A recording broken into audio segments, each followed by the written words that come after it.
Olá.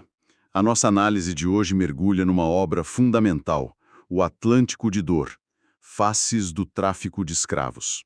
É uma coletânea organizada pelo João José Reis e pelo Carlos da Silva Júnior, lá da Universidade Federal do Recôncavo da Bahia. E a nossa missão aqui é bem clara. É tentar desvendar as múltiplas dimensões de um dos capítulos, assim, mais brutais da história, com foco total no Brasil, né? Que foi o principal destino de africanos escravizados no mundo. O livro busca justamente aprofundar um tema que é a espinha dorsal da formação do país. E para começar, um dado que já nos coloca na escala do que a gente está falando. De todos os africanos que sobreviveram à travessia do Atlântico, quase metade desembarcou aqui no Brasil. É um número que, assim, a mente tem dificuldade de processar. E o material que a gente tem hoje ajuda a decompor essa realidade. Ok, vamos analisar isso. Os números por si sós, eles já contam uma história que é avassaladora. Sem dúvida. Quando a gente olha os dados, a dimensão da tragédia se materializa. De um total que se estima em 11 milhões de africanos que chegaram com vida nas Américas, mais de 5 milhões vieram para o Brasil. E tem mais, os navios de bandeira luso-brasileira, eles foram os maiores transportadores de seres humanos no Atlântico. O que nos leva a um fato que, subverte o imaginário comum. Que seria? Os dois maiores portos negreiros do mundo, os que mais receberam africanos escravizados em toda a história do tráfico, não eram europeus, eram brasileiros, Rio de Janeiro e Salvador. Eles movimentaram sozinhos mais pessoas do que o famoso porto de Liverpool na Inglaterra, que a gente costuma associar a esse comércio. Peraí, só um pouco, isso é impressionante. Quer dizer que o epicentro logístico dessa operação global estava aqui, no Brasil, e não na Europa. Porque essa informação não é mais conhecida. Exatamente. O epicentro da chegada estava aqui. E talvez isso não seja tão difundido porque a narrativa histórica muitas vezes focou nos capitais e nas nações europeias que organizavam o comércio, né? E não tanto nos destinos finais que sustentavam e demandavam tudo isso. O Brasil não foi um ator passivo, foi o motor principal da demanda. E por trás dessa logística tem o custo humano. As fontes estimam que umas 750 mil pessoas morreram só na travessia para o Brasil. Morriam de fome, de sede, de doenças como varíola, disenteria, que se alastravam naqueles porões superlotados, e, claro, da violência sistemática. E como a gente sabe esses números com tanta precisão? Eu imagino que não era um negócio que primava pela boa documentação. É um ponto crucial. Esses números são fruto de um esforço, monumental de pesquisa, compilado em bancos de dados como o Transatlantic Slave Trade Database. Mas é um quebra-cabeça com muitas peças faltando. Os pesquisadores se baseiam em registros de navios, manifestos de carga, registros portuários. Mas muitas fontes são incompletas, muitos documentos foram perdidos, queimados, como Rui Berbova mandou fazer com registros da escravidão em 1890, ou simplesmente nunca existiram, principalmente na fase do tráfico ilegal. Então, os números que a gente tem são uma combinação de registros diretos com projeções estatísticas. É um trabalho contínuo, sabe? Para reconstruir uma história que tentaram apagar. Isso nos leva a uma questão fundamental. Isso não era só violência aleatória. Era um sistema econômico complexo e, pelo visto, central para a economia global da época. Como essa engrenagem brutal funcionava? O que é fascinante na análise é a perspectiva do Joseph C. Miller, um dos autores.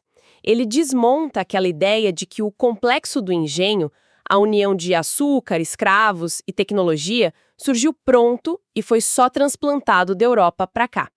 Ele descreve o processo como uma lenta montagem de 400 anos, onde as peças foram sendo adicionadas e ajustadas.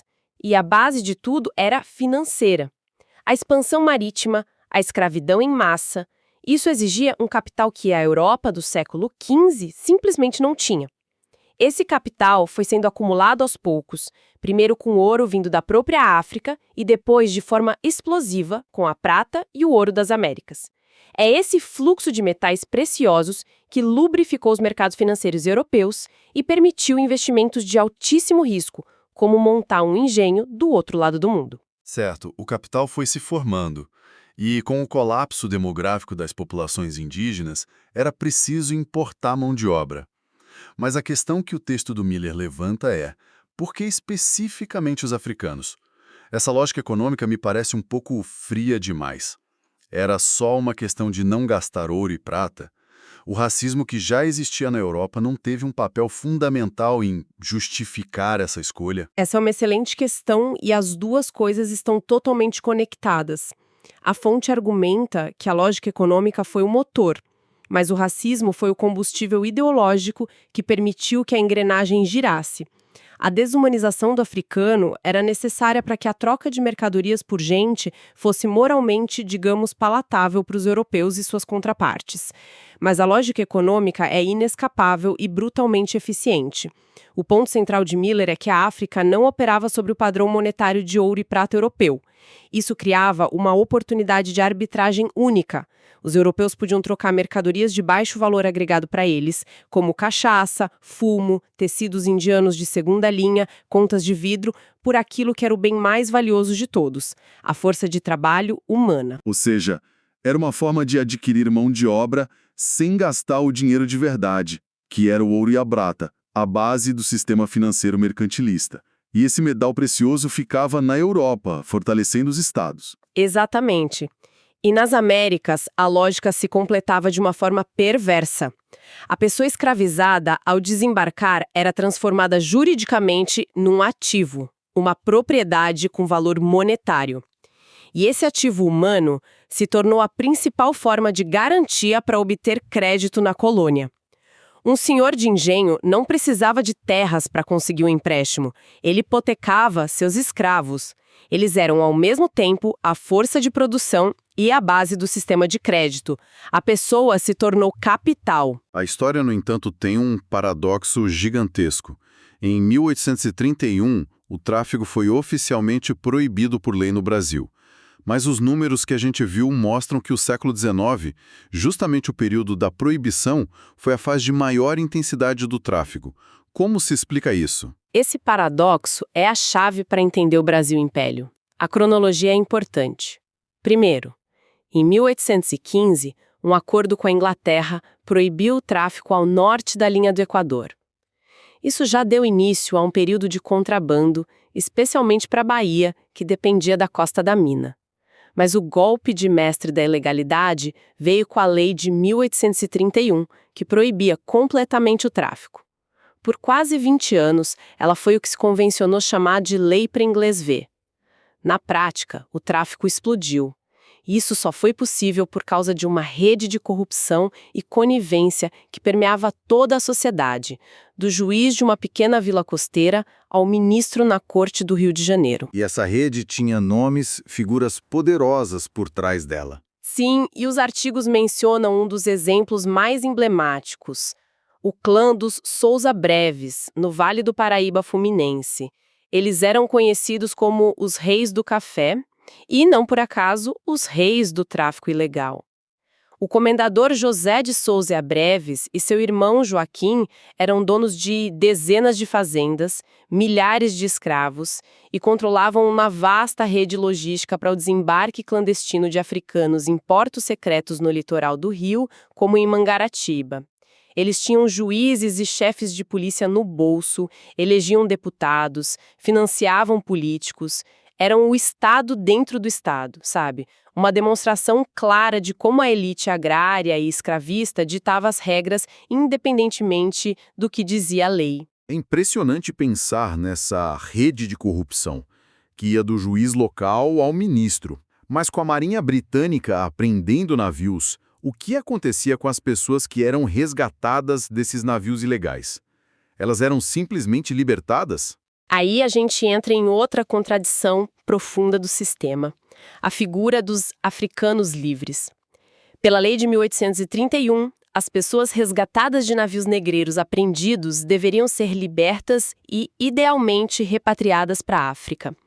Na prática, o retorno era raro. Em vez disso, eles ficavam sob a tutela do Estado Imperial. Eram forçados a trabalhar por no mínimo 14 anos em condições análogas à escravidão. Eram alugados a particulares ou usados em obras públicas, arsenais da Marinha, hospitais. Eram livres no nome, mas sua força de trabalho era explorada pelo mesmo Estado que os havia teoricamente libertado. E essas pessoas aceitavam essa liberdade tutelada passivamente? De forma alguma. E essa é uma das partes mais importantes que as fontes revelam. Eles resistiram de todas as formas.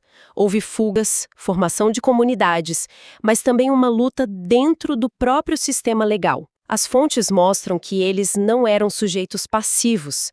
Temos registros de petições, coletivas e individuais.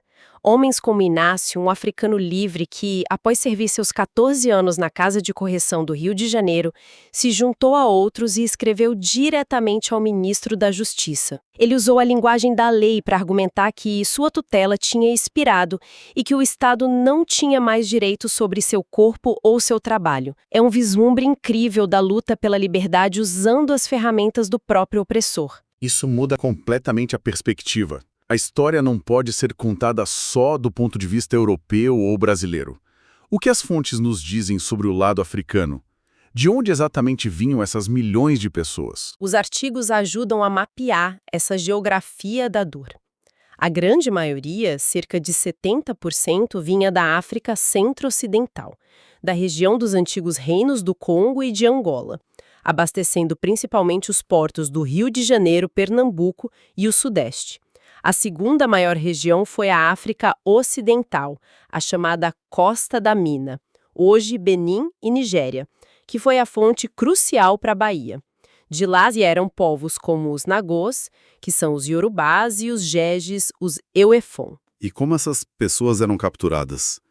Era um processo de guerra entre reinos? As guerras eram um grande fornecedor de cativos, sem dúvida. Mas o processo era muito mais capilar e complexo.